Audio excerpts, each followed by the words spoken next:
So Sunderland 2, Arsenal 2. The game was an intense game, very intense game for both Sunderland fans and Arsenal fans. But for the haters, Arsenal haters, it was very, very interesting. They had a fantastic day. But, let's get into it because Sunderland, before this game, they had a very, very good home record. They had scored in almost every game this Premier League season. They are third in the league. So obviously the game was going to be very, very tough. Like, even I was not confident that we're going to walk easily over them in this game. And the game not disappointed. Even from the second minute, Lefi tried to put one on the best right back in the league, Julian Timber. But obviously they don't call him Timber for nothing. It did not happen. But that set the tone for the game. It showed people like me that they are not just going to be the underdogs. They are not scared of Arsenal. They are going to show us why they are third in the league. It was very, very intense. They were very, very physical. They were very, very compact. They knew what they were doing. They were attacking. Our style and their style is quite similar. But what they had was the fans behind them. Their fans were very, very loud and they kept going for it and going for it and going for it and pressing. And that first half, I'm not going to lie, it was all Sunderland. First half of Sunderland, yes, Arsenal had some chances, some moments, but they had the better of the first half because they tried to ruffle Arsenal feathers. They tried to get under Arsenal players' skin, and I think they kind of did with Zubimendi. He got a yellow card, and I think from that free kick was where they got their first goal. The first shot on target that David Raya is facing this for a long time was a goal. He did not even save it. And after that goal, I'm not going to lie, I felt kind of funny. I've not had this feeling in a long time. Even when Arsenal conceded first to Manchester City, I know it was in the opening 5 minutes, it was like first 2 or 3 minutes that they scored. I was confident because in the last couple of seasons, like Arsenal has always gotten something from Manchester City. Or had always gotten something from Manchester City. Either they drew or they won. So I knew that, the game can end in a draw or a win for Arsenal. But Sunderland, there was nothing to compare it to.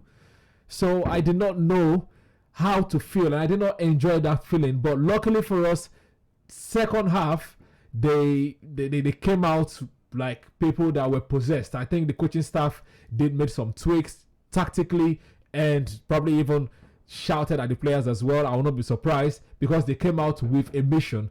We started opening them like butter. We started opening them like a thread through needle. Like we're splitting. We had like clear split defense splitting passes. Trossard was enjoying himself, dribbling, cutting in. Calafiori was having chances. Timber was having chances. Saka was on the ball more and eventually scored a goal. That goal was fantastic, based on the press from Declan Rice, who passed to Merino, who passed to Saka, and then we got that goal. And then we got more chances. Between the 45th and the 70th minute, we could have scored 4 or 5 goals on a different day. But today, we were not clinical at all. We're just like hitting shots on target or weak shots or hitting the bars, Zubimendi hitting the bar. But the 74th minute came, Leandro Trossard was like, no, know what? Let's try to make this happen. And he scored a fantastic goal, an absolute banger.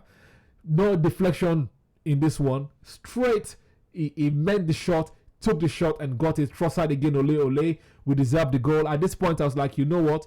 Arsenal best defense in the league. Surely we are going to go on to win this game. I expected that the manager was going to make some changes, but he did not. Hindsight is a wonderful thing. But we also know that Arteta, if we don't have a serious lead, he rarely makes subs. I don't know why that's his philosophy, but that's what he does. So I'm not surprised that he did not make any changes, but he should have made some subs. He should have made some subs early. He could have taken out Eze early instead of like later in the game. But it is what it is as well. And Sunderland grew back into the game. They didn't want to like stay low. They're like, we know Arsenal are the top dogs in the league, but we are also big dogs. We are also just 7 points behind them. So why not try to go for the week and close that margin? And they did. They brought an attacking sub. Arteta brought on Mosquera, played a 5-4-1. You would think that we are now 5 at the back. Surely we should be like seeing out the game, but no, that did not happen. Another moment of mistake, and they got their second goal. Their second goal was actually very, very fantastic goal. I'm not going to hate on that goal. But yeah, So Sunderland can basically say that this season so far they've gotten points from Aston Villa, they've gotten points from Everton, they've gotten points from Nottingham Forest, they beat Chelsea, they've also gotten points from Arsenal. So they're having a good season. But Arsenal, on the other hand, we can also say that we are still unbeaten in the last 6 Premier League games. We are still top of the league, 7 points above second, who plays tomorrow, which is Manchester City and Liverpool. Whatever happens there, we still have a strong margin. Will Sunderland be the dark horses? I don't think so. But it is what it is. We are still top of the league. Like I said, we go to the international break, let the players go and enjoy with their national teammates, see their friends and families back home, and come back refreshed, and we go again. But for now, you guys let me know what you think in the comment section. Please press the like button, subscribe if you're new or yet to do so, and also let me just do a quick player rating for the game. David Raya.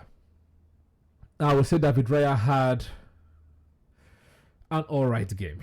Alright game, because those 2 goals, we could have, the first one, we could have done something about it, but no, he had some massive saves as well. I changed that. He had a good game. He could have saved the first goal, but he made some incredible saves in the second half. Third, their equalizer at the end, nothing he could have done about it. So, so good game overall for David Raya. Calafiori as well, good game. Gabriel, good game. Saliba, good game. Timber, good game. Zubimendi, alright game, I would say. Declan Rice, very good game. Eze, good game overall. Trossard, very good game. Saka, very good game. Merino, alright game. Mosquera that came on, alright game. Manager had a shocker, had an howler today, right? He could have done better. We have the squad. We have a big squad, but he didn't make use of that squad today. So, he's marked down. So, alright game for the manager. But like I said, you guys let me know what you think in the comment section below. Please press the like button, subscribe if you're new to the channel or yet to do so. And please check out Run of Play podcast streaming on Sunday evening, as well as Gunners Chat Room streaming on Monday evening. Alright, me and Johnny Boy will be giving you our take and rating the season so far. But you guys have a wonderful evening or day, depending on when you're watching it. And we'll see you soon. Peace. Psst, psst. Oi. Subscribe. Press subscribe. Thank you.